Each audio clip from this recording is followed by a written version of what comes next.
There was a BBC Disclosure a documentary, which was, the whole gist of it was they were filming in the city centre for a week in June to capture the increasing lawlessness in Glasgow. And I'll just read out a few paragraphs from the BBC report. It says, "We captured people openly dealing and taking drugs, as well as thefts, arrests, and even a brawl involving young men throwing traffic cones at a man with a dog. A taxi driver who regularly drives into the area told us so many people were off their head on drugs and that it was sometimes like the zombie apocalypse. And a convenience store manager said he was racially abused at least 20 times a day and his shop was under constant attack from drug addicts." Doug, it was a pretty grim documentary. And I think for many Glaswegians who lament the decline of their city centre, they'll be really depressed when they watch this, but they won't be surprised. Who do you blame for this state of affairs? Well, I mean, obviously the the SNP run council, I think have neglected these issues. They've kind of ignored these issues as they've been rising up. But there's no doubt, obviously, listen, there's a wee bit of nostalgia tinged glasses on. I remember the city in its kind of late 90s, early 90s heyday. It's completely different from then. We've crunched the numbers. There's no doubt at all that crime is increasing in Glasgow over the past few years. The numbers are there. I know some people have voted to kind of shoot down this documentary. People clearly have worries. I do think some of it's maybe been a bit overblown. I always take a taxi driver's word with a pinch of salt, if I'm being honest. But I think part of it comes back. I've got this really mad theory, which I'm just going to share. I think it's something to do with the "People Make Glasgow" slogan. I think people have bought into that to the extent that they don't think that they had to do anything else with the city because, if the people make the city, then we don't actually need to do anything with it. It's just your average Glaswegian. I mean, Glasgow's always been quite a rough city. It's kind of forgotten that. Murder capital of Europe at one point. And I think there's a feeling here that, it's kind of put itself on a pedestal, Glasgow, over the years, when the truth is, it's always been all right. It's always been good. It's probably not the best city in the world. I know a lot of these issues, you see them in big cities, but I wouldn't say Glasgow is a particularly big city. It's kind of middling. Geographically, it's quite small. And I think that's one of the biggest problems Glasgow faces, is that these problems manifest themselves right in the city centre. So they're very, very visible, where in other cities, they're maybe a bit more on the fringes, but everyone notices it in Glasgow. And anyone who's walked down Union Street or walked down, walked through St Eyre Square, walked under Central Bridge, the Hillman's Umbrella, in the past few years, you just can't help but notice the utter decline. And ultimately, I think responsibility needs to lie with the city council. I don't think the police have helped either. I think the police should take a more zero tolerance approach. I know they've got a dispersal zone, but I'm not quite sure how much of a deterrent that really is. But ultimately, I think the responsibility lies with the city council.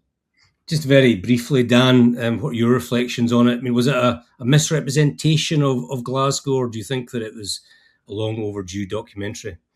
I actually have to agree with Doug on this one and say that it was a fair documentary. I mean, we went out, Sunday Mail went out in February to do a feature about homelessness, and it was me who went out with a photographer, and it was absolute carnage.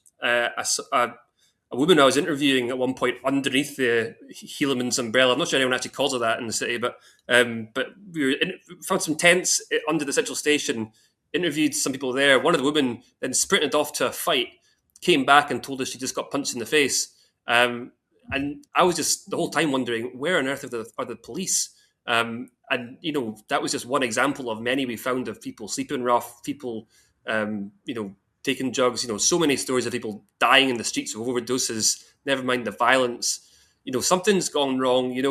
We were the murder capital of Europe back in 2003, whenever it was. And then we managed to turn things around, but clearly things are going in the wrong direction again. And all the plaudits we got for our good work, we're losing that. And we need to get a grip on it. It's not unique to Glasgow. It's happening in other cities. I think in general, there's a problem with disorder at the moment. There's a problem with police resources. There's problems with poverty. There's lots of problems. But this is what's going to happen, and this is going to happen more and more if we don't get a grip of those problems. This prospect of an early general election. Now, Andy Burnham has kind of ruled it out, although I think there's a bit of wiggle room in there. And the reason he's been asked whether he's going to go early is that he's had a decent start. Labour are up in the polls. Reform are down a bit. Farage is struggling, even though he managed to win that by-election. And there's just a feeling that if Labour keep nudging upwards, maybe to about 30%, Burnham might think, look, I'm going to go for it. Dan, I think you're sceptical that there should be or there will be a general election, aren't you? I think it's fraught with risk. I think, what's his majority at the moment? It's stonking, isn't it? 400 plus?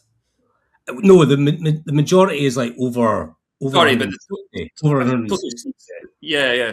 So they've got a stonking majority, 400 plus seats, and I don't know. It strikes me as you'd have to be fairly reckless or very, very confident to throw that away in pursuit of your own majority or maybe even a bigger majority.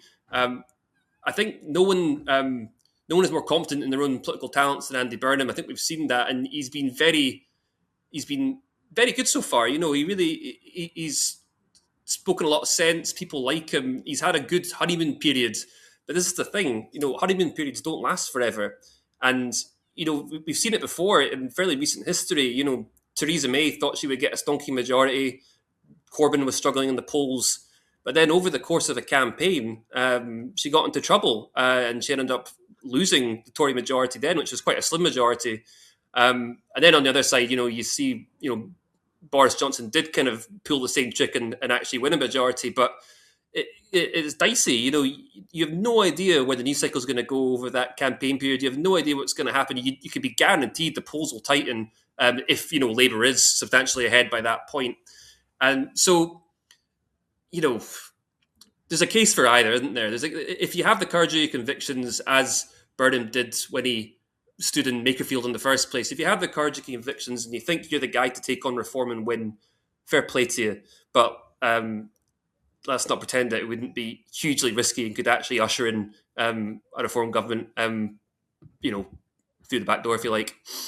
Doug, just put Labour goggles on for a second, okay? But just forget that you work for the Scottish Daily Express. If you're looking at it from a Labour perspective, do you think there's a case for an early general?